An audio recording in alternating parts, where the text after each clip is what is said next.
Welcome back to 10 Tenths Podcast. I am your host, Robbie Griot, and across from me on Zoom is Dusty and Adam, my co-hosts from Are you sure states. it's recording? I think so. It's got this. Do we remember how to do this? No. I will for sure fuck it. Actually, I can see it right now that this isn't going to work the way I wanted it to. I'm going to pull it. I'm not stopping. 2020 all over again. Yep, We're back in COVID times. Hold on. I hope everyone's staying safe out there, sheltering at home.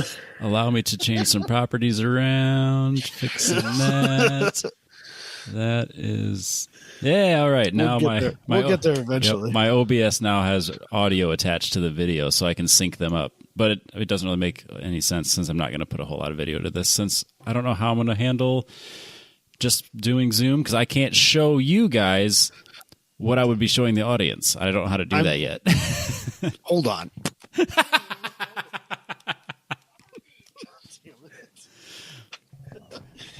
You gotta leave. Yeah.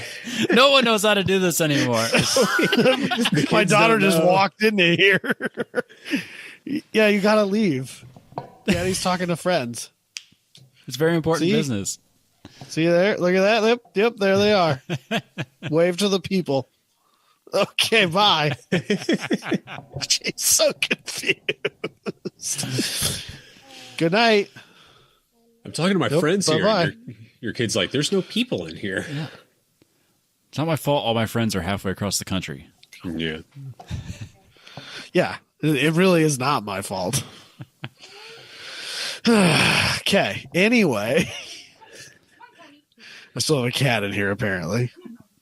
Everybody needs to be in the room I'm in. That's just good content. Sorry. I am. Oh, whatever. Apparently she's crying because I didn't give her a hug. It wouldn't be a good show without a little drama. Anyways. Kids don't change podcasting. No, but Riley does. Oh my god. Jesus Christ. Anyways. Yep. What do we do next? I have no idea. So it's the first time we've recorded a podcast since what, August or October? Is that how long it's been? Yeah, probably. I think it's October. Yeah, something like that. Yeah. So things have changed. Yep. And yeah, since then I have sold a house, bought a house, moved to Ohio, started a new job. Love my new job. Gotten updates about how badly my old job's going. So no regrets there. Really like this house. Really like my job. Columbus is great. Everything's great except trying to record a podcast. Robbie's gotten more snow than I do. Actually, I'm pretty sure Dusty's gotten more snow than I New have. Orleans has gotten more snow than you. Well, that's true as well, yes. I'm sure But I that's think fine. even- It's probably nothing to worry about there. Yeah. I saw a video earlier that said, what was it, like Sarasota, Florida or something like that? And it was a city truck driving down the road, and there were guys just sitting on the tailgate with like bags of softener salt, and they were just like tossing handfuls on the street. It's not going to do It it. was amazing. So It was amazing.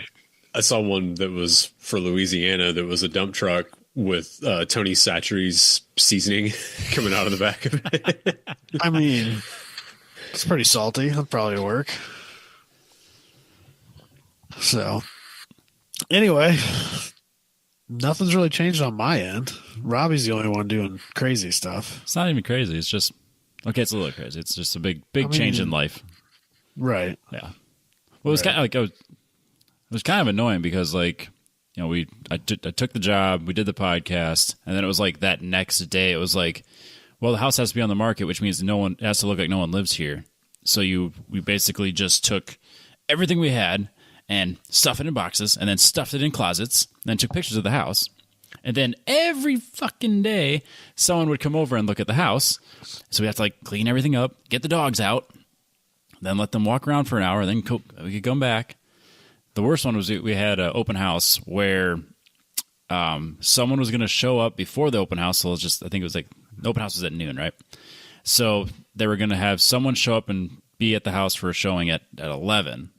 Then they were going to do the open house, which is going to be like a few hours. And then they were going to have somebody show up after the open house for a private showing. So basically, I had to be out of the house for over 5 hours with the dogs. So it was like, we went to the dog park. And then we went to this other park. And then I went all the way up to Saylorville Lake and then walked around there. And it was like, there's a picture of Yancey asleep, sitting up in the car, like in the front seat of my car, leaned back towards the headrest, just zonked. Like, can we please just go home? All they wanted to do was to go home. They were just so sick of it. And I was sick of showing the house, like having to deal with it. Like, if we didn't have dogs, it'd be no big deal. But just the fact that like that someone shows up, we have to leave. And yeah, it was just, we couldn't just be like, yeah, show up anytime. No big deal. That I never thought about that, but that makes me want to sell my house even less because I have children. Oh, for sure. And it would be impossible for this house to not look like we're living in it. We did a pretty good job because like I don't know if you ever like lurked on the pictures of like the Zillow posting, but like that's basically how we lived in that house because like everything got packed away. So like the garage had stuff sitting in it, and everything else was in closets. And then we just were that way for like a month and a half, and then the moving company showed up, and I don't know, like, have either one of you ever been moved by a company before? When I was like 12. Okay. This was totally new for me. Really weird experience. So like a group of like 5 people show up and you're not supposed to like pack your own stuff. You're like, you just sit there and drink coffee and watch TV.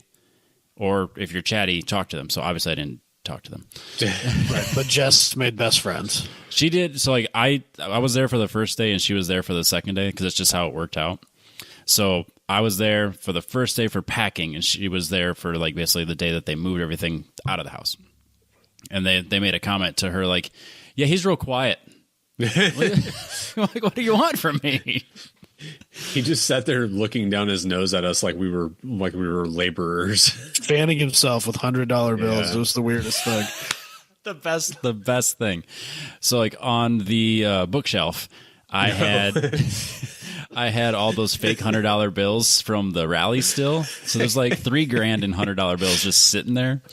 And so they come upstairs and they're like, we found this. And I was like, it's fake. It's like, I just show them like, no, it's it's TV money. It's not real. It's fine. Don't like, I didn't just forget $3,000. It's just been like, keep it. Yeah. It's my bookcase money. But it's such a weird. I think I've severely upset my daughter because she's outside crying right now. Kids don't change anything, Adam. So give the kid a dang hug. Come on now. Yeah, she ran away. Oh. She's gone. I'll text Katie. Oh. Oh man. But it was the weirdest thing because I'm very much I'll just do it my damn self type person. So having a company pay for a moving company to show up, tell me not to do anything, and then sit there and watch them pack all of my shit for 8 hours was really weird for me. Yeah, not comfortable at all. That sounds like I'm guessing you probably had to be there. Like someone had to be in the home while it was going on, but there was questions like the whole way through. Like, what do we do with, like, do you want this? Like, are you sure you want to pack this? Do you want it, like, maybe you want this over the next few weeks? It was just kind of like the whole time it was, what do we do with this? What do we do with that? And I that sounds worse than just doing it. It was really close. Yeah. I'm pretty sure my parents still have moving boxes from the last time somebody moved us. Like the boxes have been unpacked, but we kept them. Sure. They're super convenient because they're all the same size. Right. I remember the wardrobe boxes as well. Yep. I don't know if you got any of those, but I remember those very specifically because I'm pretty sure some of those still existed too. Yep. So. Oh yeah, we have wardrobe boxes as well. And it was weird because when we did the quoting, they explicitly said they weren't going to move the shop. Like that was on me. So then like the moving company, because everything's like a contractor of a contractor type person. So like the guy shows up with this, semi and he's like, "Oh yeah, we would have took all that." I'm like, I just filled both these trailers. Are you kidding me? He's like, "Yeah, we get paid by weight. I would have took all of that." Fuck. Yeah. How many more VQs? Yep. How many more junk VQs do you have sitting around? We'll throw those in there. I really wish I would have because it was I didn't really think about it. I just put everything in the trailer the way it made sense, and I didn't really think about weight until I went to take off. It's like, fuck, I'm really front loaded. So it's just like, it was not a comfortable drive. It was fine, but yeah, it was not well loaded. My parents helped my aunt move about like whenever I was really little. They had a 26-foot enclosed trailer about like yours. And he nearly Daltoned his trailer with all of the stuff that she had in there. Like I don't know what all it was, but he said it was loaded bad enough that he was afraid that he had like seriously like actually damaged it. So mine wasn't quite that bad, but it was like, I've never had it with my Silverado where I was like, man, that's squat, and this was the first time it's done that. Because you had the car in there too, I assume. Yeah, so it's basically like the entire race setup, both spare engines, like like all the tools, engine stands, all that shit. Like my Snap-on toolbox with all the tools in it, all that stuff was in there, and so it's like. And then, of course, everything's basically from most of the weight. If I was smart, I would have backed the car on, at least put the weight a little more level and have the engine of the car a little bit further back. I didn't think about it until I was fully loaded. But, I mean, it could have been dramatically worse, but it was worse than I wanted it to be. It's a shame that your race car has a huge front weight bias that matter. Yes. Thank you, Nissan. Yeah. Is it that bad? It's like I had the number somewhere, but I mean it's not. It's pretty well balanced, but yeah, it's definitely front heavy. And then when you have all that extra shit up there, and it's just nestled up right next to the toolbox, which is also like 1,000,000 pounds. Yeah, those are all the the tongue part for sure. Yeah. But yeah, so got all that loaded, and then we closed on both houses on December 19th. So then drove out to Columbus on the 20th. Parents came with me with my dad's trailer, so he basically took like the mower and all the extra stuff. We moved in on the 21st. Parents helped on the 22nd. The rest of my shit showed up on the 23rd. And then the 24th on Christmas Eve, Jess and I drove, what was that, 12 hours, 13 hours? From our new house all the way to my parents' house for Christmas. And then I didn't get to be in my house until just January 3rd. Because like the way I did it was that because I stayed at my old job all the way through December, so I had a 2-week break basically. In order to get that, I'd have to work on January 1st and 2nd, or 2nd and 3rd. So I came back to Des Moines, stayed in a hotel, worked 2 days, and then drove all the way back to Columbus and started on January 6th. So I actually didn't get a break besides being away from the house, and that actually made it 10 times worse.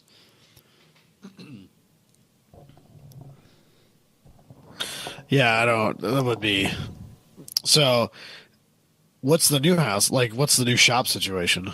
So Jess and I originally set out to downgrade.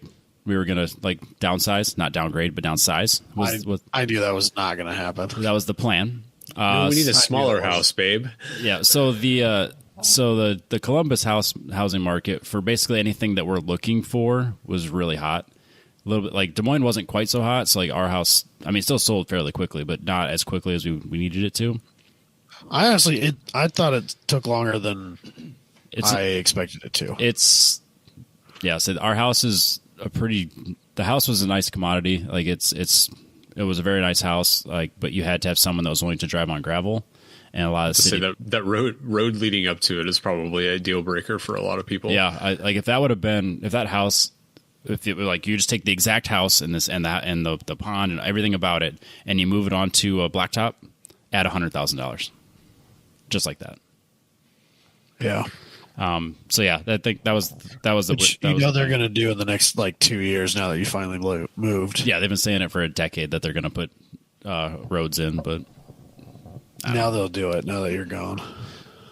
Well, that was always my biggest worry is that they would put a blacktop in, and then actually put one that goes near the house, and then the actual house or the road that we lived on wasn't state owned; it was private, which means we would have been on the hook to fund it.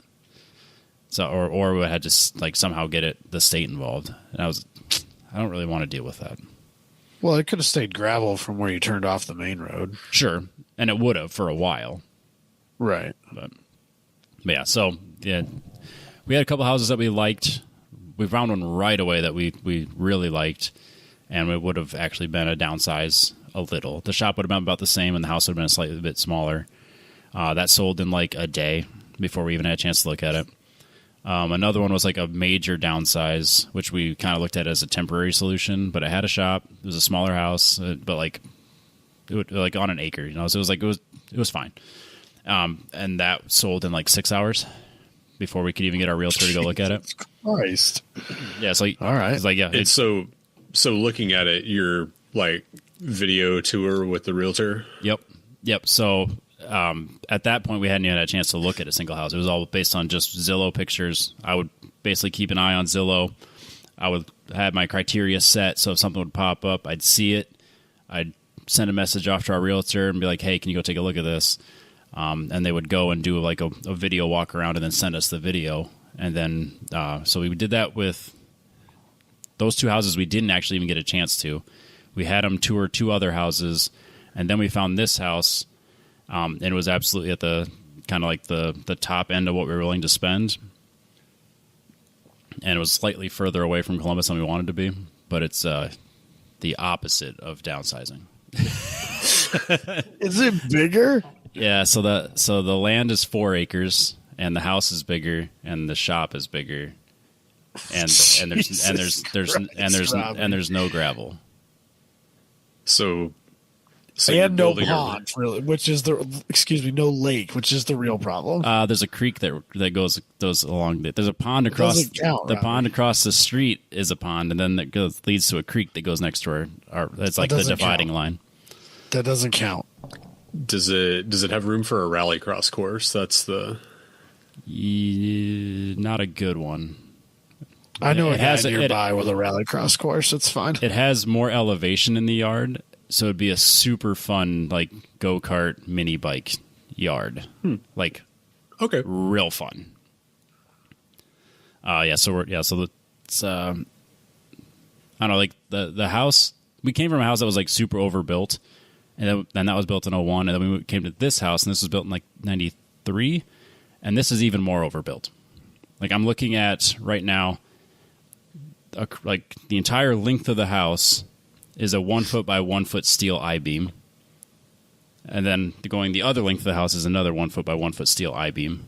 That just like, I don't know why you even need that. And then like everything in the house is like real wood, like none of that particle board shit. Like everything was like designed and picked for the house. Like someone loved this house. So, and then the shop situation is, so we have 2 stall attached to the house. And then we have two stalls detached side by side. Like, so it's got like a 2-stall deep shop that's like an oversized 2-stall that has a bathroom in it, and that's heated with a normal furnace and air conditioner. And then next to it is another 2-stall oversized that's like there's a walk-through doorway, but that's not heated. And then behind it is like a 14 or 15 foot ceiling RV parking that goes the entire length of the whole thing. So the trailer actually is inside now.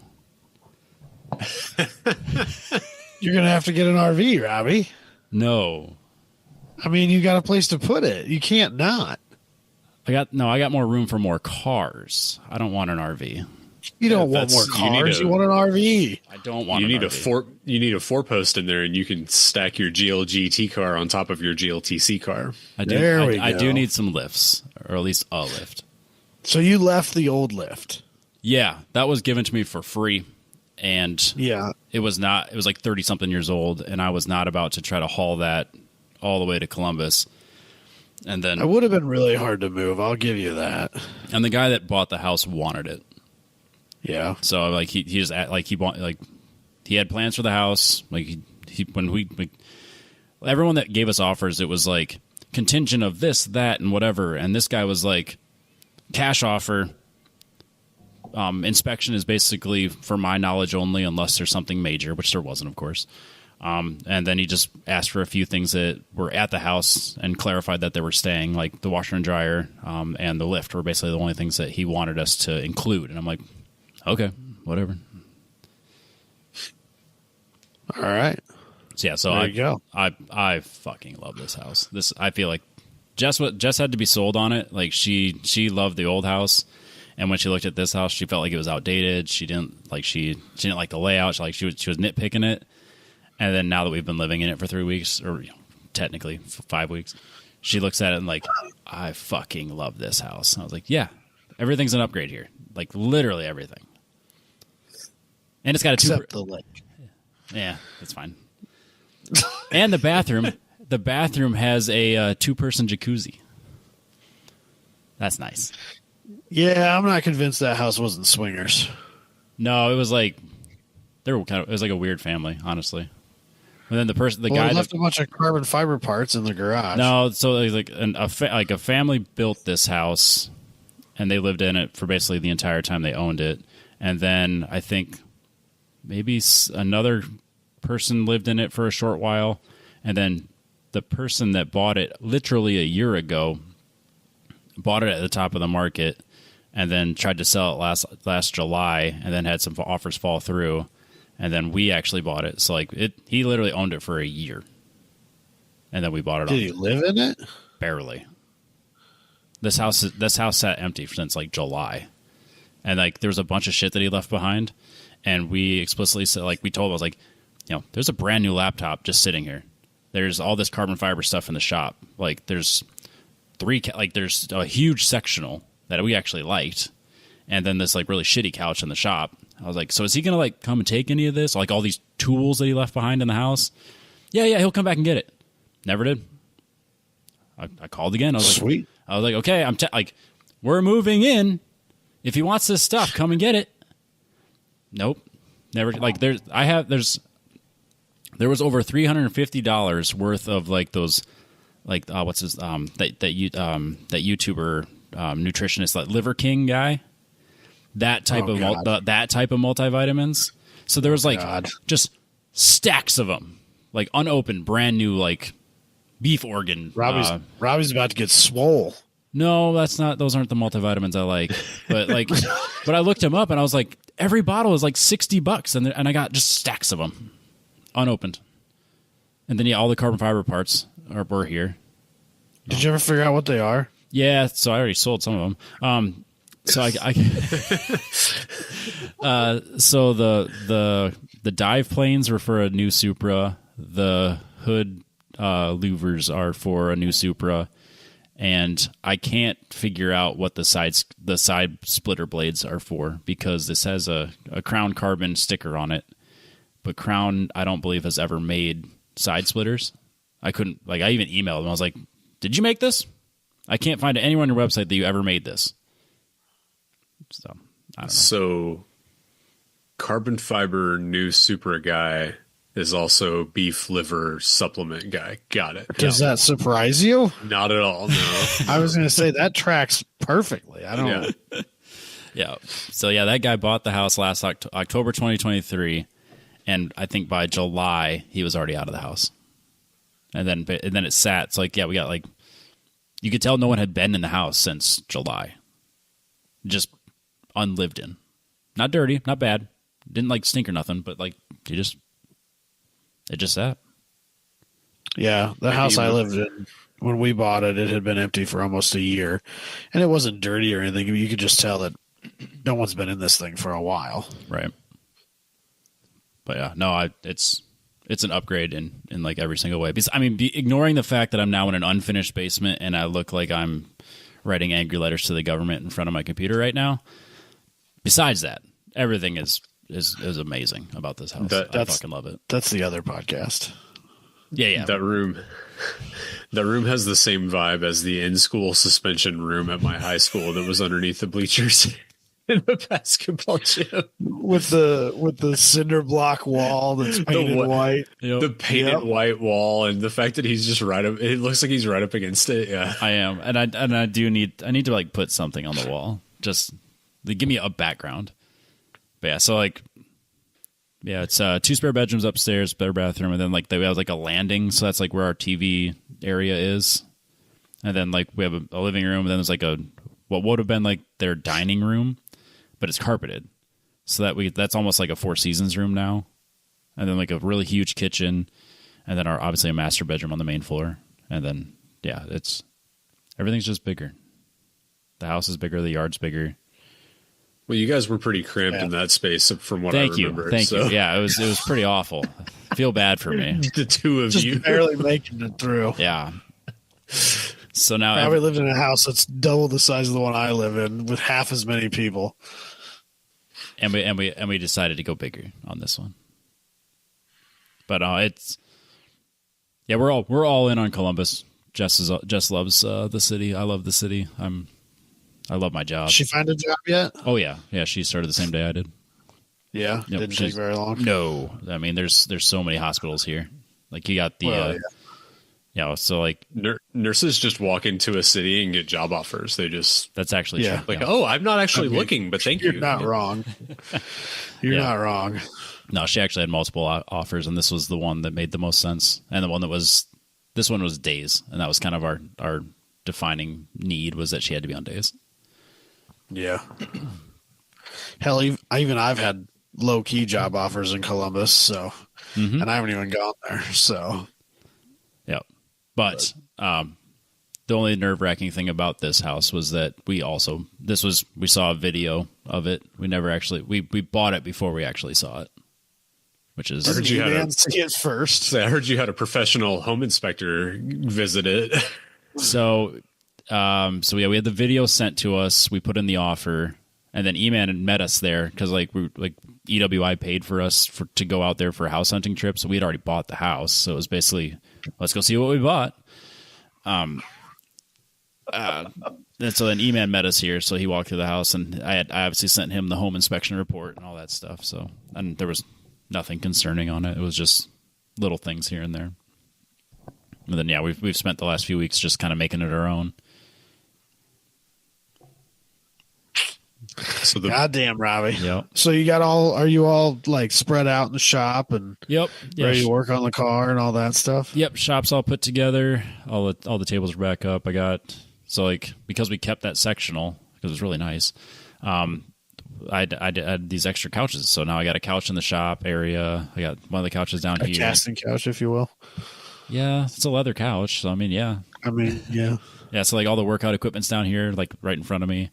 So yeah, I got the gym in my basement. So it's a sim sitting right there. Yeah, it's I got room for everything, man. I don't have to put anything away. It's just everything's got their spot. So yeah, it's like the heated area. The heated shop is where the car gets worked on, and then in the non-heated shops is where the truck gets parked at, and then like all the spare tools and parts go in there, and then the trailer's parked in the RV parking, and then I have all that extra and like all the extra stuff that's in there. I can fit so much more shit in here, man. It's great. Sounds like it's time to buy a project car, Robbie. I need to get the Z back together. Then we can talk project cars. So send your project cars to Robbie, then post them on the group so we can encourage bad decisions. classic Lincolns. Or Cadillacs. Cadillac. Hell yeah, brother. But yeah, so started at my new job. Culture's amazing. The work is amazing. Yeah, everything's an upgrade at this point, really, besides doing the podcast remotely. Yeah. We'll figure it out. It is what it is. Yep. Yeah, I mean that's literally all I've been doing since Yep. October is just dealing with that, and now we're finally getting settled in and being like making this feel like home again. The prospect of selling a house and buying a house at the same time, because like that's what we're gonna have to do whenever we get ready to find our next place, and I do not handle unknowns that well, and yeah, trying to juggle all of that just for buying this place initially was like so much mental anguish. Yeah. Whew. Yeah, I think that was kind of the weirdest part was just like trying to time it so that like we weren't just like, because we basically, we had like, well, the weird thing was like everything got moved out of the house on December 12th and we stayed there till the 19th. So we're just like squatting like on air mattresses and then yeah, basically move everything here just long enough to just throw everything on the floor and leave. And then so it's like we just left all of our possessions in Columbus and we just left. And then so then like, yeah, working out of a hotel for a couple days wasn't great either. So wouldn't recommend doing it that way, but getting paid all the way through into, having 2 paychecks show up on the first week of January was nice, but yeah, would have preferred not to do it that way, I guess. Way less stressful. They'll let you carry your benefits all the way through to where they met up and everything too, I'm assuming. Yeah, for sure. Yep. I mean, there was literally only a weekend of crossover where I like wasn't working for one company and started at the other. Yeah. So. Well, in the meantime, Dusty and I got to meet up in lovely Indianapolis, Indiana. Did you guys know it's cold in Indianapolis in December? It was not that cold there. It was actually rather nice there. It was cold. I mean, it's been colder. It was way.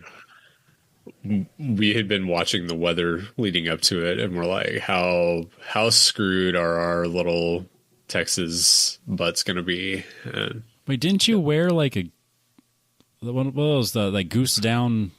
What's that expensive like ass jacket? Parka. Yeah, like just a full parka. That was just a picture I found. Oh, I thought you had one of those. I was like, he came waddling in like a fucking Eskimo. Don't let him lie to you. It took them 10 minutes to strip layers down so that they could actually walk around the convention center. I believe it, but that picture he sent to the group chat was like of $1,000 coat. I was like, what the fuck has he got $1,000 coat for? I thought it was real. No, so one that I was able to image search the perfect photo for that. So we did a trip to New York in December several years ago, and I said by the end of that, like, if we do this again, I'm going and giving Canada Goose $1,800. I don't care, because I keep walking by people that have one of those jackets on and they look perfectly fine, and I am bundled to holy hell and still freezing. So yeah, I was perfectly fine in my Petrol Box sweatshirt. I'm just saying. Well, I did wear a hoodie the last day, which it even rained on us. It wasn't even cold enough to be snow. It was rain. Yeah, the fact that I was sick the week leading up to it didn't help my being able to acclimate to it being like actually cold, because it hadn't been any cooler than like 50 degrees here. You're supposed to get sick at PRI, not before PRI. That's where you messed up. Well, I still didn't feel great while we were there, so I carried that tradition on. Yeah. I don't know that anybody I know that actually got the PRI flu this year. It was kind of a weird year in that respect. Yeah, no, I figured you all would after Dusty showed up sick. Not really. No. I don't think any of us got sick. My Texas germs couldn't carry. They just got out into the air and withered and died. Yeah, they just kind of fall out of the sky. So, but I rode over with Dalton, and we weren't even sure. The night before, I wasn't even sure what Dalton was going to show up in, because there's 57 different options. The Camaro was in the dealership, I think. And he bought I don't even know if we've ever talked about this, but he has an ATSV Blackwing that he bought on Copart, that was a salvage title. Yeah, on some backwater website or something. I don't know. And then, but that the body control module didn't work, so the car ran, but the radio didn't work, the seats wouldn't move, the gauges didn't work, the air conditioning and heater didn't work. But you could drive the car around, but that's all you could do. And so that's obviously not ideal. And the filler neck wasn't connected, so it was a real pain to put gas in it. He didn't know that at the time, but the filler neck wasn't connected. And then he came across some Dalton level of deal where he bought like, I don't remember, what was it, like 9 cars from some old lady. Yeah, it was, Like at least 5 like or 6. two or three Escalades and an SRX and a truck and I don't know, a couple other, I don't know, like all kinds of random shit. But at one point we were thinking he was going to show up in one of those Escalades, but then he got to looking at it and realized the tires were really shot and didn't want to risk having trouble with it. So what he ended up borrowing one of his buddies like diesel like 2023 Silverados that's like the full level option thing, and it was the off-road packs, the AT4 or whatever it is. Oh yeah. So it's not like lifted, but it's not the same height as a normal truck, and new trucks are already too tall to begin with. Well, it turns out that pretty much all the parking garages in Indiana, or at least in Indianapolis, are like, what were they, like 6'8" or 7'3" or something. I mean, that truck, I don't think it would have actually fit in the convention center parking garages. I think it was too tall. I believe that. My dad's F-250, which I think he lowered a little bit, would start so it's got like the rear brake light kind of sticks out almost like a spoiler off the back of the cab. And as we were getting higher up looking for a parking spot, every once in a while you'd hear it would click on like a beam every once in a while. And his truck isn't even as big as that one. So we ended up, my dad was not originally planning on going until like 3 days before, but he's retired, so he's got time. He's on an infinite loop of Saturdays. So he found a hotel and then drove up there the same day that Dalton and I drove up there, and then I just stayed with him. And the place that my dad was at had free parking. We were next to the airport, and the place that Dalton got, because he wanted to be able to walk to the bars and walk to the convention center, was a parking garage that you had to pay for. So the truck sat at my dad's hotel the whole weekend instead of having to. It did fit in the parking garage at Dalton's hotel, but they wanted $40 a night. Oh, to park it there. So we chose not to do that. Yeah, that's so much money. Yeah, it was real dumb. So on top of it being a Hilton that was expensive to begin with, they wanted $40 a night to park it. So, but yeah, we made it there. We're driving down the road. The weather's kind of like chasing us. There was a little bit of snow on the ground. There were a couple of places where it got a little bit sketchy. And then all of a sudden the interstate's closed in front of us. And we're like, what the fuck is this? They're like diverting traffic. The interstate's shut down. We have to get off on an exit. And they're just like, well, good luck. Hope you can figure out where you're at. We're middle of nowhere, Indiana. Turns out somebody like crossed the median and ended up in the wrong direction and crashed into a bunch of vehicles, and I think at least one person was killed, which is awful and whatnot, but it added like 2 hours to our trip.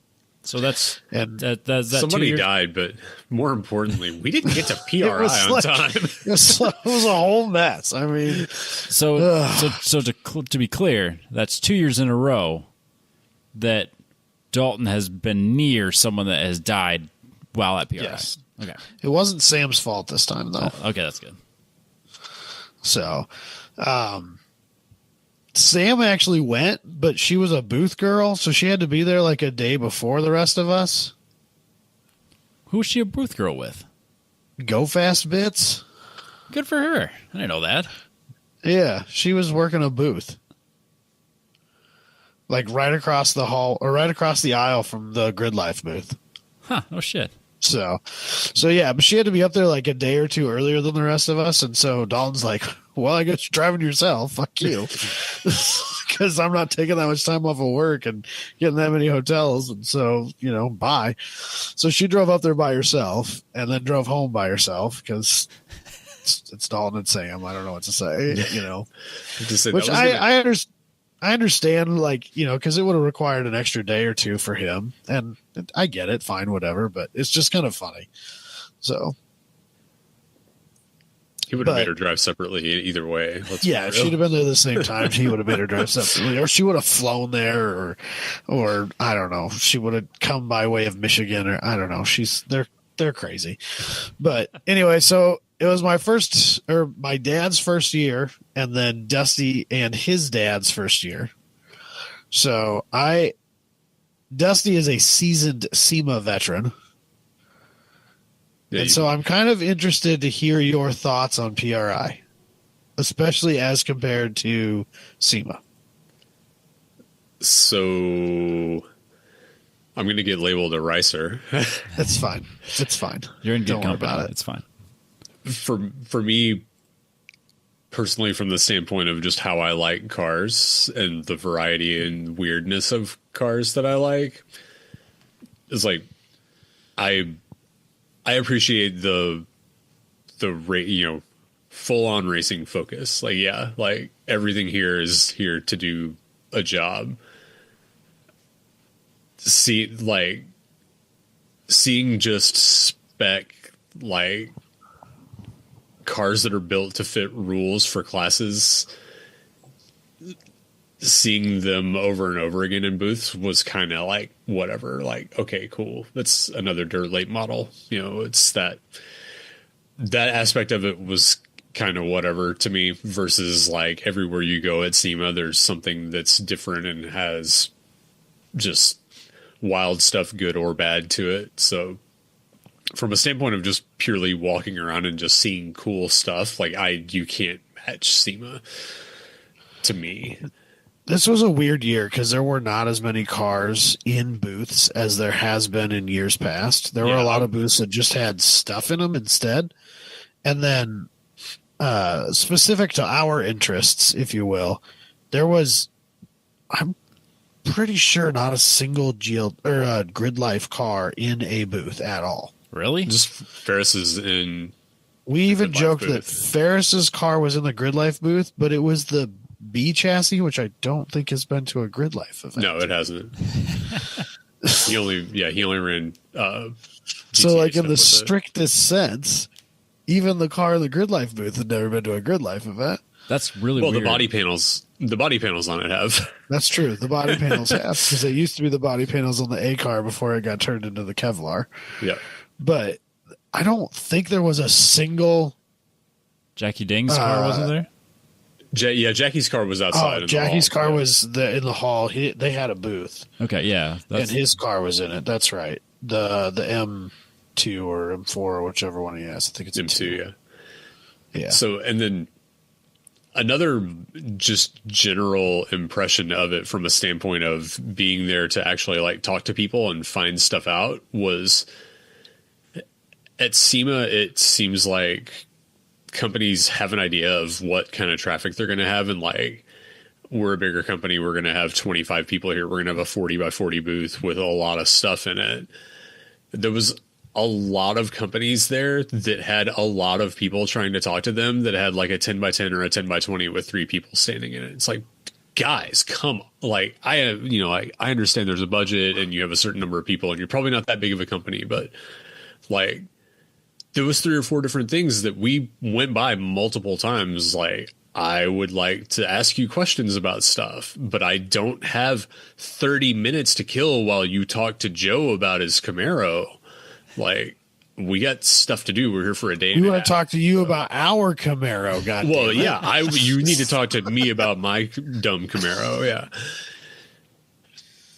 So, and you know, like, it's a show. You're only going to get so much out of just talking to whoever's in the booth, but like, I love walking around and stuff like that and talking to people that we've used their products and just drop by and say, hey, this is cool. What do you guys have that's new? And the size of the show, the number of exhibitors and the number of people that were there, it was just really hard to do that in a lot of the cases that I was wanting to do it. But I do think the average booth size at PRI is probably smaller. Yeah, it's primarily sizes at SEMA. Yeah, because so like most of the booths are all the same tiny little space. Yeah. Yeah. And it's So just that- because that convention center is just not that big. Like they take up every square inch of it, and And then some. it's kind of maxed out. So, and that whole thing is like maybe the size of the central hall at SEMA. It might not even be that big overall. I don't know what square footage comparison is, but yeah, it's just they're totally different animals compared to each other. And I would love to be at both every year. It's just super, like, SEMA's just, it's awful and awesome all at the same time. And yeah, it was weird not being there this year, but I'm kind of at the point with PRI that it's an every other year thing for me. I get that. I don't feel like and granted, I don't have as much stuff I need out of PRI anymore. I'm literally just going because occasionally we sit down and talk to each other on a podcast, but I don't feel like I have, or like it was exciting the first couple of years, but there's not that much that changes year to year that I need to go every single year.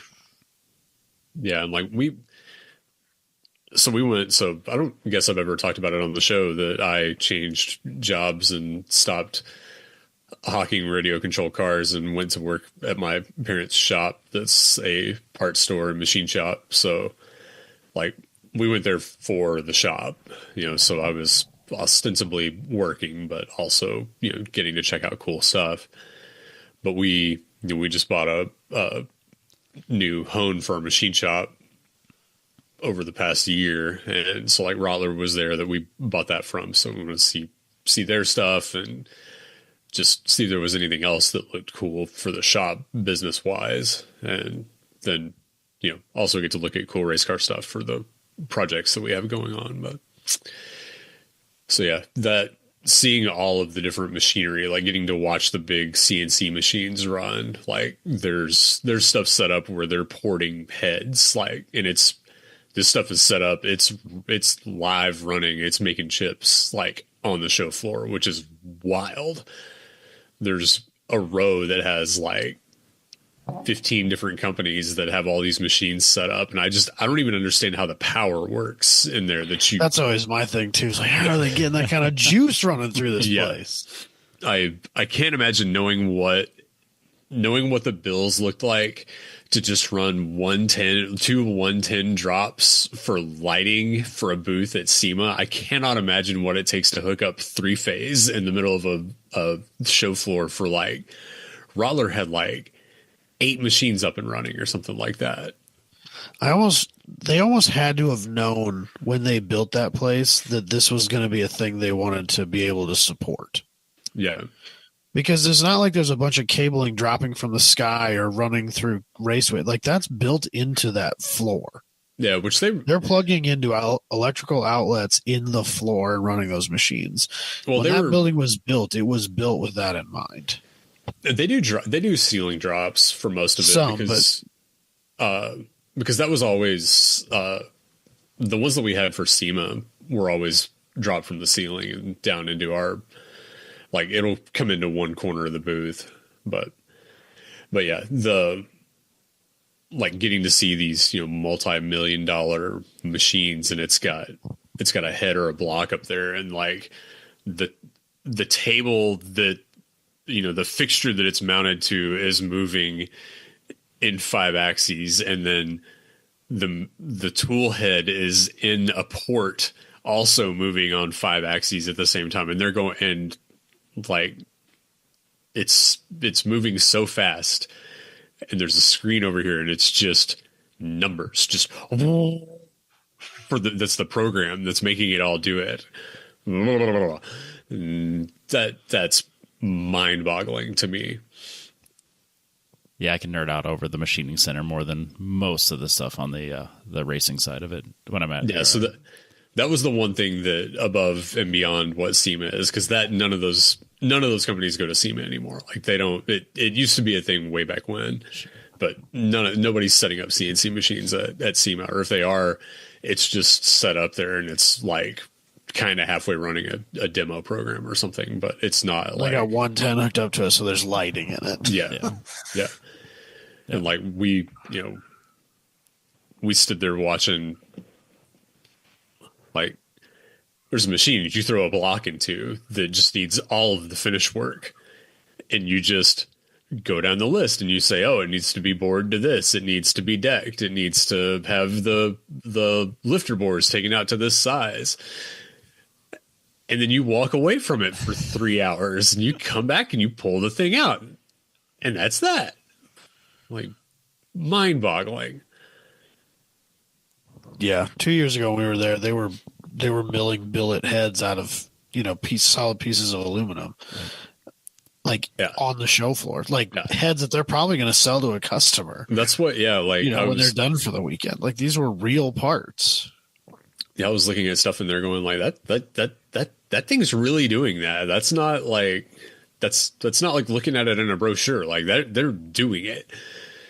And then like Rottler was having Pat Busey do a seminar just talking about like surface finish with their hones, which is what like we've been since September. We've been knee deep in like learning how to use this machine, and like, okay, well, let's let a guy that builds Pro Mod engines talk to us about it. Okay. So after talking to my dad about it, he was so my dad's much more old school than pretty much anything going on at PRI. And like, yeah, but my dad wanted to go there. Yeah. My dad wanted to go there as a consumer, not as a,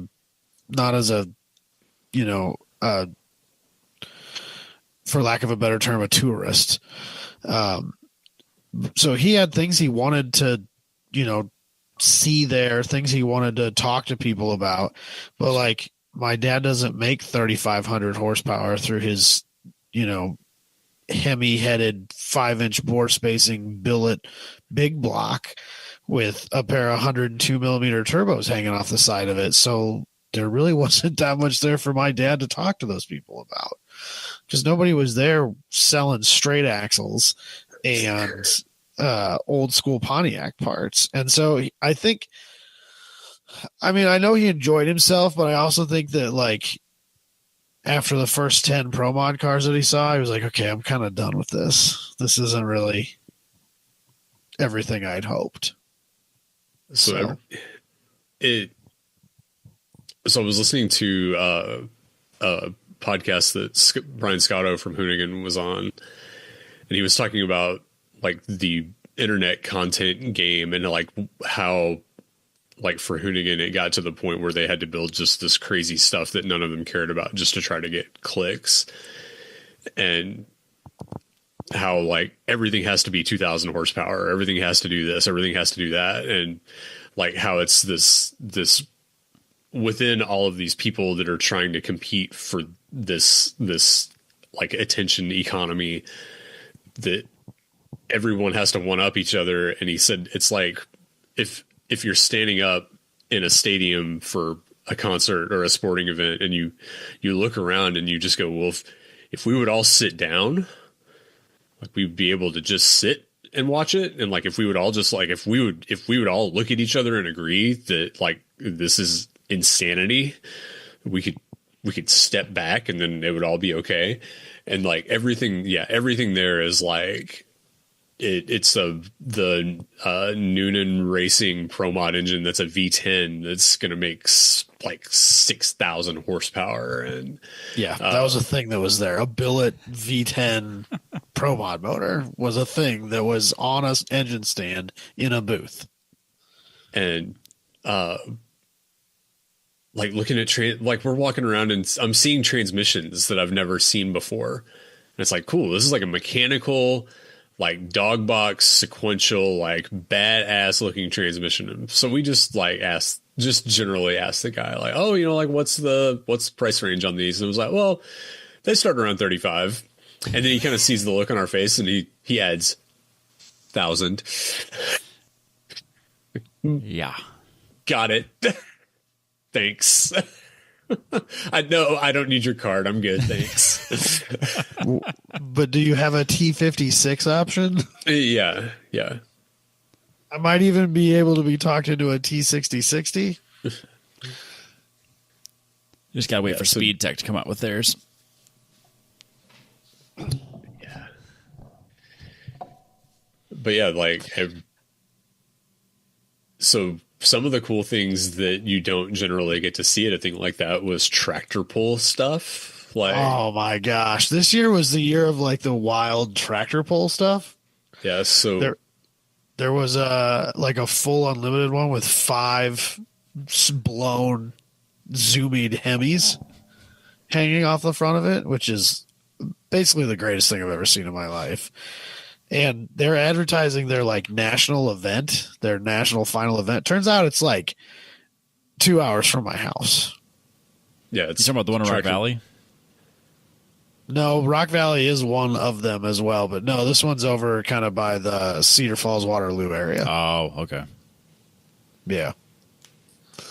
So And then there was another one that was like a super stock that was in a booth for a company that did like titanium tubing and stuff that had compound turbos on the front of it that I could have put my head inside of both of them.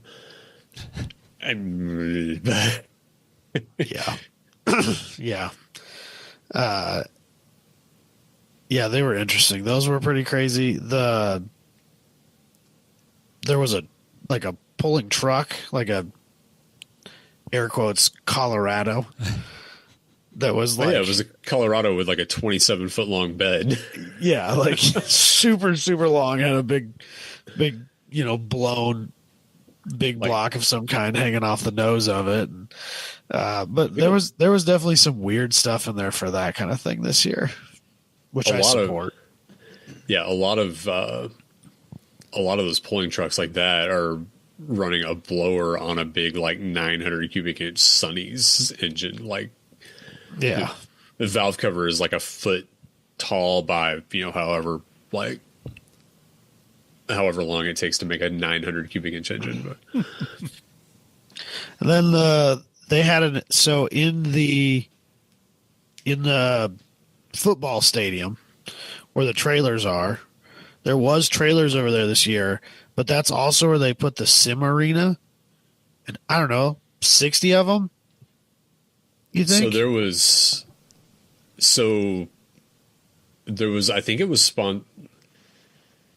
I don't know if it was like SRO or Fanatec or who was actually behind putting it on, but the arena thing had like, I think it was probably 20 or 30 of it them was side by side that it were was all split sides with seating down the middle. That was, Yeah. I think it was probably 20, like 18 or 20 per side. That are all like full networked sim rigs. together. There were Yeah. like full motion rigs. Yep. There were a bunch of full motion rigs. There was one, I don't remember whose it was, but there was one that was, so there was a rig in the front with the screens on it, and it was a full motion rig. And then behind it was like 2 or 3 rows of like 5 chairs wide, and they were all on one big motion rig stage that was tied to the main rig in the front. So when you sat down in there and you were driving, there's a whole bunch of people behind you. And like when you lock up the brakes and the thing pitches forward, they all go, oh, like lean forward, like they're getting thrown in the car and stuff like that. And it was really funny to like just watch a bunch of people just getting tossed around and thrown back and forth while they're watching this person race. And then there was, booths for everybody under the sun. Delara had a booth next to the sim thing where you could sit in this little sim full motion rig that looked like it was kind of had a Delara nose on the front of it. And Williams had an e-racing booth there. And I mean, there was a lot of esports stuff there this year. Yeah, It was weird. I came back from that after looking at all the sim stuff and bought a new laptop to be able to like do sim stuff better. So it worked on me. Not that I bought anything from anybody that was at the show, but Yeah, there were a lot of like younger folks in there, and you know, you look at that and wonder like how many people showed up here hoping to like talk to somebody and get some sort of esports sponsorship out of this deal, or Probably every single one of them, just like every racer on the other side. But like, it's a whole different world that I guess I don't know that much about. Like, is there a lot of people watching this stuff every day? Yes. Oh my God. It is. Yeah. Well, I mean, like the fact that, you know, IMSA is putting weight behind a series and like, you know, sanctioning or presenting events around that mirror their schedule. Like because like the actual racing organizations are seeing it as it's the same thing that Grid Life is doing, of like, oh, young people are doing this, we have to be there. And then, yeah, all the companies that are selling all of the equipment for it, yeah, they're making a killing on it too. So, yeah, I guess it just was really weird how many. I mean, there were so many of them. The coolest thing in the football stadium, though, was adjacent to the sim setup, and that was the Garage 56 Camaro. Yeah, from Le Mans. Oh, so good. Like fresh off, like still dirty. Yeah, they so like it was the race, it was the car that raced. They pulled it off and took it to a paint booth and cleared it. So it has the race patina on it forever. Perfect. I used half of a memory card in my camera, just taking detailed photos of it. I could have just looked at it all day. There's so many cool details on it. Like, just there's so many different little things that they changed about that car to optimize it for that having watched all the stuff that like Marshall Pruitt did around the program and everything for Racer, like, yeah, that is, as somebody who does not care about NASCAR, that is an incredibly cool program. Yeah. Yeah, it was really cool to see, you know, probably like one of the more significant Garage 56 cars in recent memory, at least. Yeah, it's that and the Delta Wing 1A and 1B. Yeah, exactly. That and the Delta Wing. I mean, that's really kind of... But, yeah. The other wild thing, they had a Mustang GTD, like the actual race car, not the street car version. I'm still not convinced that was a real car. It is. So it has like the 5.4 like Coyote whatever. What do they call those? It's not a Coyote. What do they call that motor? There's a bunch of Mustang fanatics that are really mad at us right now. Yeah, I don't care. It's a Coyote. They're all mod motors, and they get mad about that too. But it's the same architecture. So, so this car has 18-inch wheels and a decent sized slick on the front, and the fender is like not that much taller than the tire. Yeah, and the engine is a foot below the hood line. No exaggeration. The top of the intake is a foot below the fenders. You could have put another one on top of it and still close the hood. I swear. It makes no sense to me. The crank of that engine was underground. Is the only possible explanation. They had to have dug a pit under that car and then set it on top of there. That's the only way that works. They made a black hole and they put the bottom half of that motor inside of it. That's the only way that it works. The tolerances that they must have on that dry sump pan are insane. To get that kind of clearance in that on those motors, because those are not small. Yeah. So I was looking around and found pictures of it just like sitting just for a photo shoot, like the engine by itself from Multimatic. And it has like the smallest it has to have the smallest clutch possible and the smallest balancer possible and the smallest count, nothing about the way the bottom of the engine looks to me makes any sense at all. How the crank can be in there, and then it has to literally be sitting on the carbon floor. We sat and looked at that for a while, when I was there with Dusty and his dad, and then also when I was walking through there with Dalton and Ryan and those guys, because it was like, what? This is so insane how much lower that motor sits than the top of the hood. It's crazy.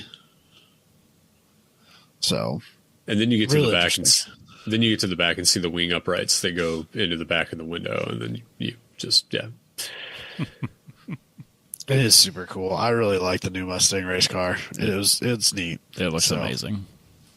Yeah, I like the fact that, which having grown up a dyed in the wool Chevy GM guy, it hurts me to say that for sure. It pains me how much Ford gets it in like most every way. Like the Vet is cool and all, but it's just not the same. No. But having a race car program that has like a usable like car that relates, the mid-engine Vet to me just doesn't, like, it's just not relatable. And then like whenever they do electric cars, they make an electric truck and it's just a truck. And then they make a cool Bronco just because they can. And like their CEO goes and drives in like endurance races and stuff. That NASCAR EV thing was sitting next to the Garage 56 car. Oh yeah. So they're like crossover SUV thing they make that they're trying to make as like a NASCAR EV, which it's just like a technology demonstrator kind of thing, but I think it's also a way for them to subtly start planting the idea that they're going to be racing Equinoxes versus Escapes in like 5 years because nobody makes a car. Yeah, Toyota's still going to have a Camry, but it's not going to compete against anything made in America because American companies can't figure out how to make anything but crossovers. So, just get ready for the Equinox versus UV. Yeah, Equinox versus Escape versus RAV4 for the NASCAR championship in 2031.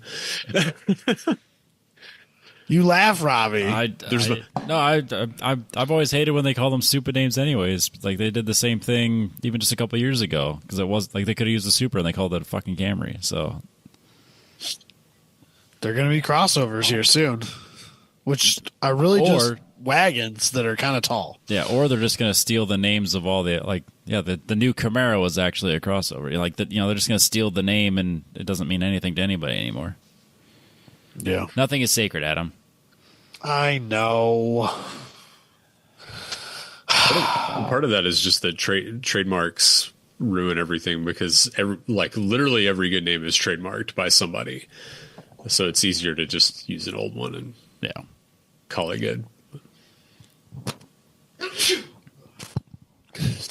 God damn it. Now you're sick. There it is. Sneezing. Sorry. So one of the other cool things on the Pro Mod front, Steve Jackson. Did you notice that car, Adam? It was in a booth for a hub dyno company, I think. But so he'd run a Pro Mod event at Bradenton in Florida, and went over to Cletus's place to scrub in a set of tires, just like on some asphalt in the back 40 at his place, and wrecked the car into a tree. And then, oh Jesus Christ, they fixed it with duct tape and some aluminum panels and some other stuff. And this was like a week and a half before they had to have it in Indy for PRI. So it was like hooked up to a hub dyno and the whole driver's side of it's just like duct taped and screw gunned back together. I didn't see that, but I'm strangely okay with it though. Cause no, it was one of the coolest things there. Right. Exactly. So it was whenever Cletus's video, whenever it happened, he said, "This is proof that Stevie's all right because he's not only capable of building this car, he's just like us. He's dumb enough to go out and do something like this." Yeah. Dusty's the thing that surprised me the most about what Dusty was drooling over was that there was a CRX there Oh yeah, that That he was- that- just like was drooling over for like an extended period. I'm like, what is happening right now? Why are we? It was really cool. Don't Like a get me wrong. CRX It drag had- car, or like what are we talking about here? No, it was. I mean, it was. I think in theory a road race car. yeah. It was built to look like it was the closest thing to a SEMA car there. I don't know how legit it is to like Yeah. actually like run and go do stuff, but so CRX, like super nice fitting wide body, crazy wide body, tons But of not tire. like it was a lot of wide body, but it wasn't But like done in poor taste. Like Yeah. it respected the original body lines. yeah, like And it looked- boxy. It worked. Yeah, like boxy 80. Think like Box flares. 80s, like kind of IMSA GT kind of feeling, but like not super gaudy. Like the car looked like everything looked like it was in place and like everything looked thought out and like well put together. Super cool paint scheme. Twin turbo, I think Yeah. series J series. in it that makes V6 in like it. 800 horsepower or something like that, and all-wheel I'm- drive. Yeah, I'm like 99% sure it was all wheel drive. Yeah. Fat lip 3-piece wheels. I think it might have been just center locks too. Like this thing, yeah. I wish I remembered the name that was on the side of it so I could like tell people where to go look at it, but just search wide body CRX PRI and you'll definitely find it. Dusty took pictures of all this stuff. So like Robbie can sit I over have- there and shake his head all he wants. I But have we no- have pictures of this. I have no idea what he's talking about. Yeah, I'll go through it and do a gallery since we Thank haven't you. put Yes. anything I on the mean, Facebook now that page we're in doing while. a show, we just as well do a gallery, right? Yep. Yeah, so hit our Facebook page at facebook.com. Yeah. So Dalton was kind of trying to look at. So there was a company there that was selling like Chinese knockoff tires, right? They're the hottest thing in the market these days. Is Talking these about all Nankings? these random. No, it was another name. It was a drift tire that I think is trying to make some market share in the road course world. Okay. And Dalton was talking to these guys. Dalton and wow, I'm a dick. I can't think of his name now. Ben? Mustang and Corvette guy from Kansas City, Jeremy Dream Jeremy? Motorsports. Jeremy. Why? Jeremy. Salinas. Wow, I'm an asshole. I couldn't think of his name. I was drawing a blank on it. Wow. He's Sorry, gonna be Jeremy. so mad. Yep. Wow, I feel like He wa- such an asshole now. He won't be But they mad, were he's just talking to hurt. these guys, and they were talking about, they had some of the tire sizes they wanted, but they were in the like 40 treadwear, air quotes, slicks, and some of the other stuff. And they essentially told us that they could put whatever they wanted on the side of the mold and make whatever tire they could make that width tire say whatever we needed it to say, as long as we were going to use that tire to race with it. Yeah. They That's- basically flat several out companies told have been us. doing that for many years now. I know, Yeah. but they flat out told us, like, if you guys, basically they said, if you guys want our semi slick to say 200 treadwear on the side of it, we can make that happen for you. But to be legal anywhere, it's going to have to be offered in a certain number of sizes through a certain Yeah. number of outlets. Yeah. But Right. I know, but it was really funny because they were, They said the quiet part out They- loud. yeah. Yeah. But they were also like trying to get, I think if Dalton and Jeremy played their cards right, I think they could have got a tire deal out of it. And I'm not saying they don't yet. Jeremy, I think, definitely took a business card and probably made a phone call. Dalton probably didn't. But Dalton, He did not follow up. There's no way. Dalton needs I Cadillac. feel like if they followed up just a little bit, they probably could have made a tire deal for the season. So, Dalton but needs yeah, that was Cadillac kind of tires. interesting. Yeah, put snow tires on it. He's fine. Yeah. Jeez. So, but that was kind of funny because they literally were just like, yeah, I mean, I mean, if you guys want that tire, but you need it to say 200 treadwear, we can make that happen. That's not a problem. So I think the other funny thing that you told me about, I didn't get to witness it, was him talking to high-end parts companies that he has purchased from while he's in full Iowa man, like bandana and like medium shirt under a ratty flannel. And he's talking to people that sell standing by a certain transmission that Dalton may or may not own, that they had the Corvette transaxle and torque tube on display in their booth, and Dalton was like talking shit to us about all the dumb shit he's had to fix on that thing to make it work. And of course we're giving him shit about like, but was it their fault or was it your fault?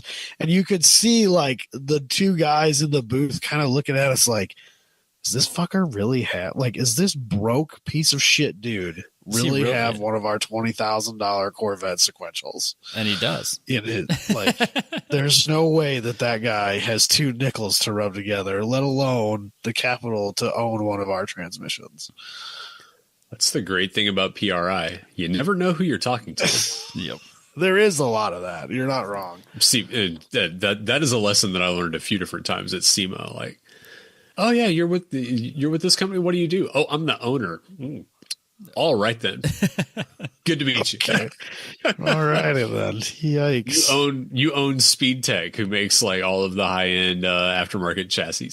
Awesome. Good to meet you, Roger. Yeah. Can I get that business card? Yeah.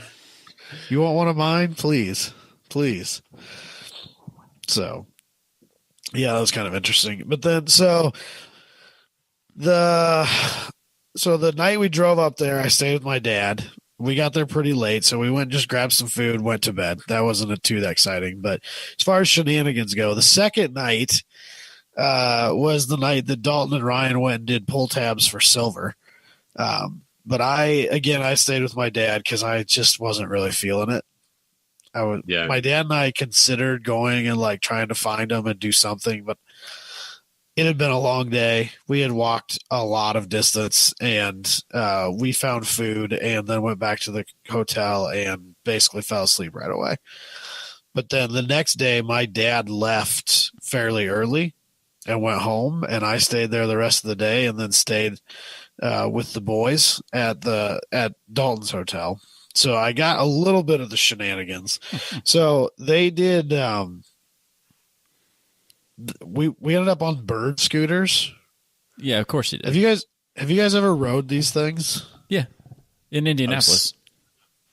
I have not ridden one, but I got like one of the times we were walking back to the hotel had two dudes running at least 35 miles an hour, like split me and keep on go, like one on each side, and then keep on going. And I thought they were going to take each other out whenever they like rejoined the pack after they split around me. So yeah, these things will go a lot faster than you think they will. And as I have expressed on the show before, I have anxiety about breaking laws and doing dumb shit in public spaces. Some of the people I was with have less anxiety about that than I do.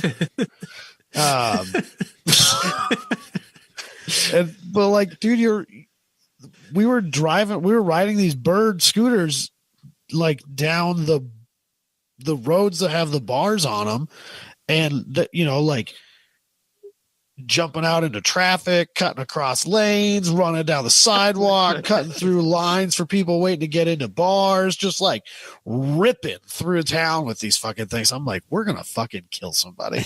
I can't handle this. This is too much. And then thankfully it started raining, and Ryan and Ben are like, I don't really want to deal with these things in the rain. And so we just parked them and started walking. And I was like, oh, thank God. This is way more my speed. I can't do this. This is too much for a little old follow the rules Adam to handle. I can't. This was just, oh, man. So we got some food. We stopped at a liquor store, and then since it started raining, nobody really wanted to ride the bird scooters too much or walk around too much, and they didn't want to Uber from one place to the next. So our night ended up being kind of tame, and we ended up back at the hotel fairly early, and we didn't really get all that shenanigans outside of the short period of time where I was convinced we were going to kill somebody with a bird scooter. So sorry to disappoint. I guess I don't know what to say, but that was really all we did. So There's always next year, Adam. So if you own silver and you've noticed like a decline in the market value since like this mid-December, it's because Ryan and Dalton like loaded up, and so now the market's so they got the silver is a coin. It's a silver dollar. Yep. But apparently that's 1 ounce of silver, so its actual value is more than $1, but it's a legal $1 silver coin, right? And so they come in these little plastic like coin cases, for lack of some sort of like plastic protective sleeve. not a coin pouch. That's something different. Yes, but Dalton and Ryan are both carrying it around on their person in the PRI show the next day. And so Dalton's wearing his signature flannel, and it's right there in his chest pocket, like right there. And So he can flip people for it. so there was this booth. I can't for the life of me remember what the tool company was called, but there was this booth. They were selling drill bits and grinding discs and sanding discs and stuff like that. And they had this one guy that was just like, I mean, he really had his sales pitch down, and he was very good at what he was pitching. And they were cutting deals and making deals and show specials and blah blah blah, right? And like, oh, you buy this at the show, we'll add this in, et cetera, et cetera. So, of course, we looked at it the first day and then walked away from it, and the second day we came back and looked at it again, and then walked away from it. But the whole time we're kind of egging Dalton on, like, oh dude, you need these, you should buy these, think about how much money you'll save when you're drilling through stuff and cutting things apart and doing whatever it is that you do.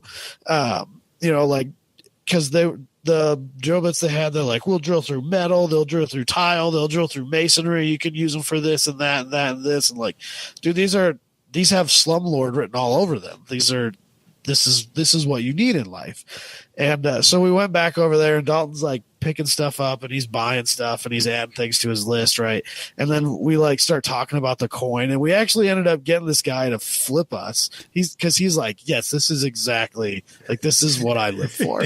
This is exactly how I want to sell things with, and like, Somebody here is up for even more debauchery and chicanery in this transaction than I am. Yeah, like he was into it.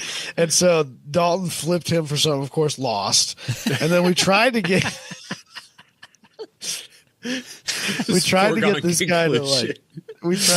guy to come out with us and go to the bar and win his own silver, because he was like blown away by the fact that you could get pull tabs for silver. And Dalton kept talking about the advent calendar, because apparently that's basically what, like, when you win a pull tab, you get a number, and then they have what's essentially an advent calendar, and you open it and it's either cash or 1 ounces of silver. And so this guy was like, he's like, if I didn't have like a red eye flight out tomorrow to go home from the show, I would probably be going to the bar with you guys, because this sounds like a thing I want to be a part of.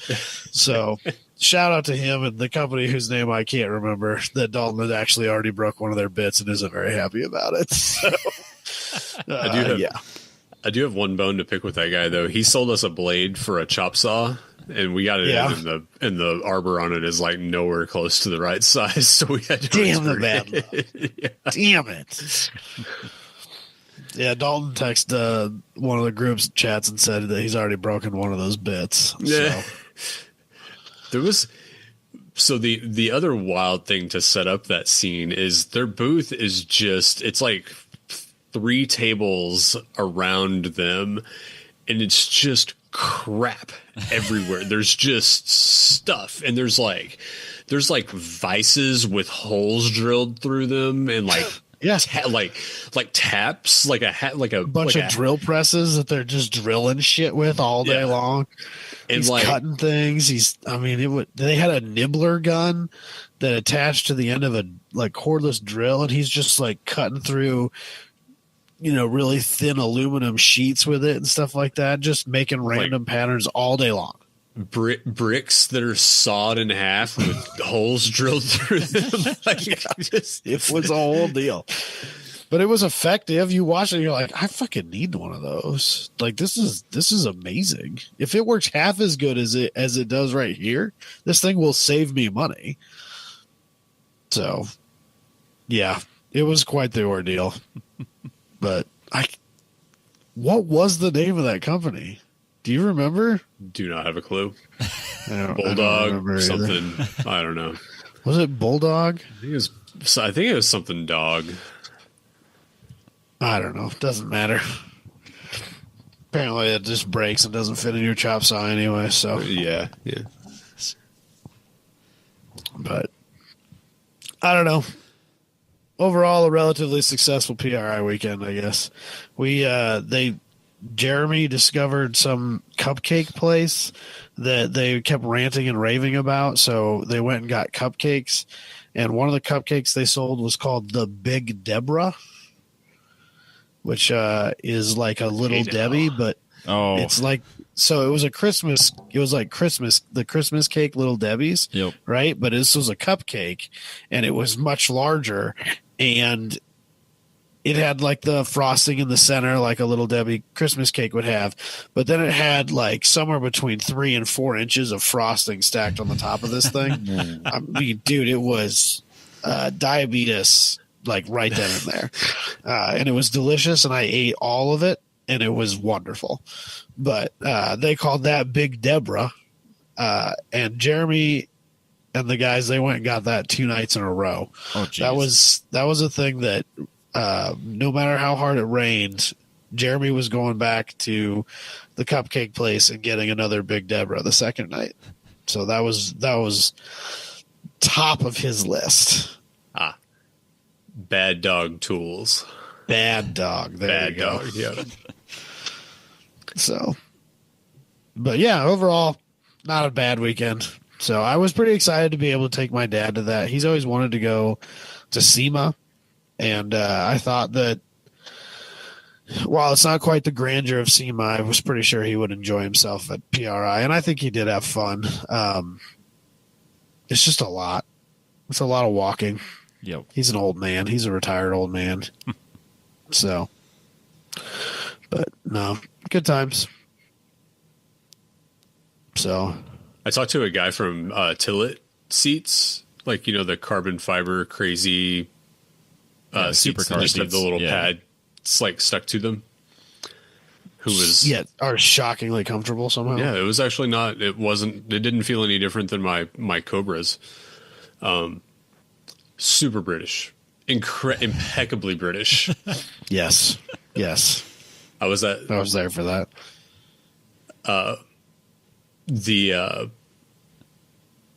The guy that I talked to.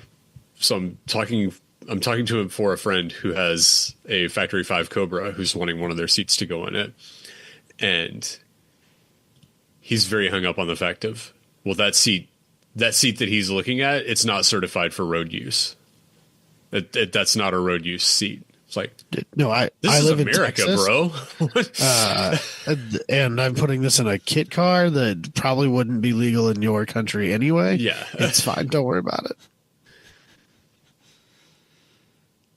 It's more than a 5-gallon bucket screwed to the floor. It's Yeah, you're more fine. than adequate for me. You're Don't fine. worry about it. Yeah. They were really cool seats. Yeah, and they're not crazy expensive. Like I'd always looked at them and assumed. I mean, I wouldn't call them affordable. Compared to like Race Techs or something like that. Yeah, I suppose. And they are like FIA rated Yeah, like seats. and like super hot boy looking. They are very hot boy looking. They would think be right at home at any GT Porsche car. the one that I sat in had like some kind of like floral print on the pads on it over carbon fiber, over bare carbon fiber on the rest of it. God, that sounds good. The one that Dusty sat in was not the American size. So, Do they even make American sized? I don't think so. I would assume that like that's like a 34-inch waist max. yeah, probably pretty close to it. Yeah, the one I sat in was like it was Like a 32 it was max. precision fit for me. Yeah. So, I don't know. Like I said, I feel like PRI at this point is an every other year at most thing for me. Which is odd now because you and I are on opposite years now. Yeah, we're gonna have to figure that out. Either I'm gonna have to go 2 years in a row, or you're gonna have to go 2 years in a row, Or skip But 2 years we'll in a figure it row. out. Or skip 2 years. We could do that too. We Or do- just never go back. Never, again, ever I go guess. back. That's, To heck that's with an it. option too. So we haven't been to SEMA yet, so we could just do that instead for once. Yeah, Dusty sold me on it today, so maybe I'll do that instead. You got to do SEMA. It's I'll definitely have to skip 2 years if I'm going to SEMA. Okay, that works. I think Columbus So- Columbus is like Des Moines. I'm pretty sure there's like a leave on whatever day, come back on leave on Thursday, come back on Sunday Vegas flight, like Right. for cheap. So I think that's just a thing. Any self-respecting airport has that flight. I would hope so. If it has Yeah, more there's than all- 2 terminals, one of those terminals is going to Vegas yeah, yeah. Every airport, on Thursday No. afternoon. yeah. Which SEMA you got to do during the week though. It's Yeah. only Tuesday through Friday. Fine. Let's take a whole week down there. Do they do like a Bear Jackson week or anything like that at the same time? Not really. There's No. there's so much going on just for the show that Too much shit to begin with. I mean, you can't fathom how big it is. Like comparing it just sheer floor space wise to PRI, you can't fathom it. It's like nothing else. It's just madness, absolute madness. Interesting. I don't know. Maybe someday. Yep. Maybe this year, where else are we going to go? I don't know, man. I mean, if we're going to do something Fishing. car related this year, I mean, that should be SEMA, right? I mean, I guess. Yeah. I'd almost rather go to festival at Laguna Seca. Yeah, I got to figure out. Yeah. If I'm going to do like a big blowout trip, it's probably going to be Laguna Seca Festival. I wouldn't blame you. Yeah, we need. I want to do media at a Grid Life this year. For I need a weekend to do that.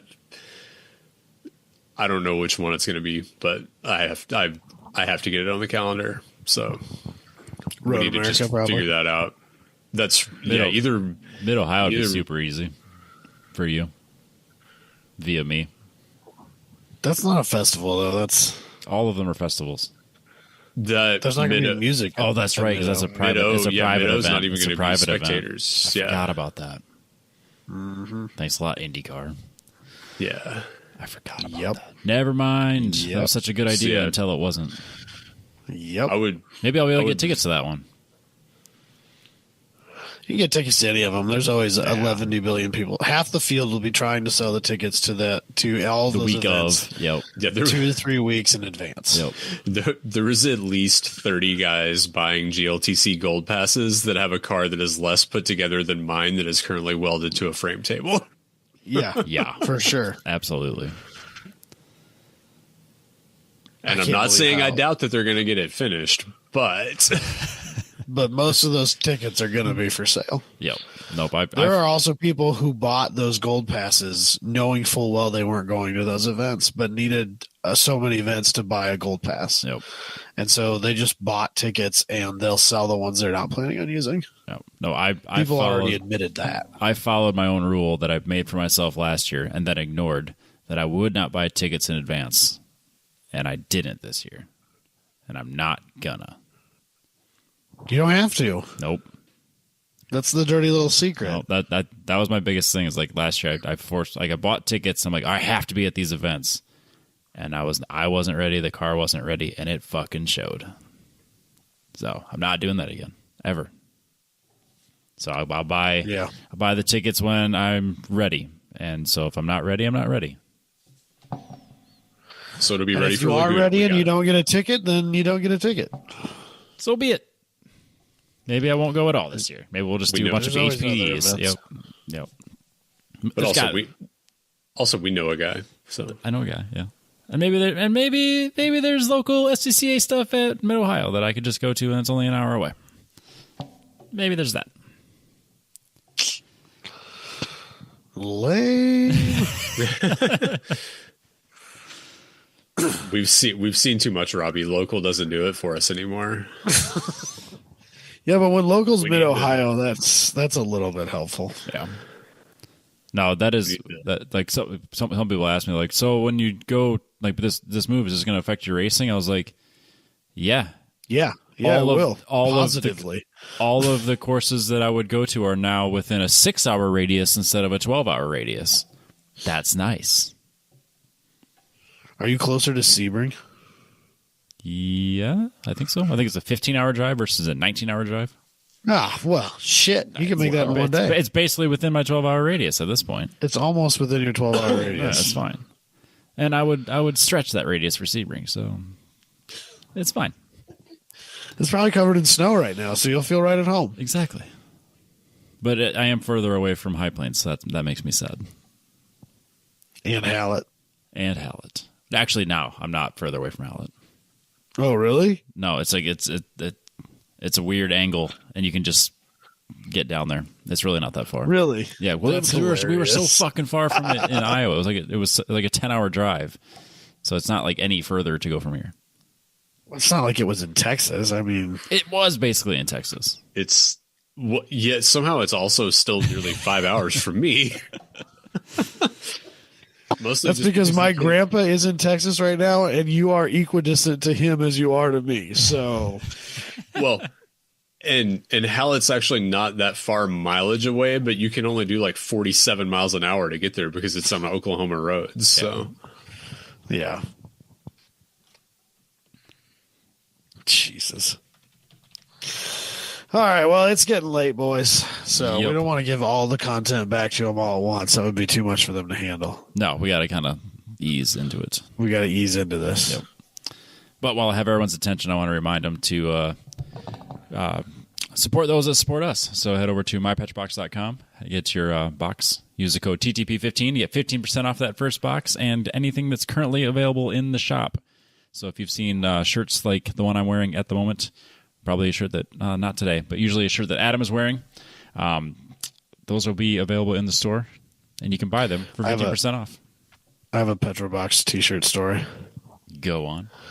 So I don't remember where I was. I was a couple of weeks ago. I was walking through some store, and somebody asked me, like, "What's your T-shirt mean?" And I was like, "Oh fuck, I don't know which T-shirt I'm wearing."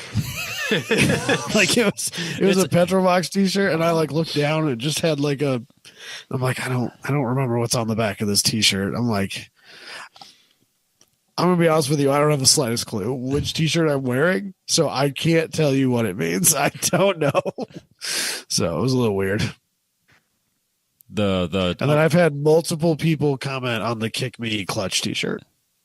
that's a good one. I've had quite a few comments on that one. The one that seems to be super popular at like old timer SCCA events or like people that have been around it for a long time is the upshift, downshift, oh shit one. Yes. That one gets all the attention. It gets all the boomers for sure. Yep. I wore that to a Good Guys event, tons of people pointed at it, laughed at it, made comments on it. So Yep, that one. And that one currently is available in the store. 15% off. Use the code TTP15. boom. It's a Columbus-based company for a Columbus-based podcast. Oh Jesus! Oh, God. And we'll catch everybody now. Yeah, we will. We will catch everybody next week.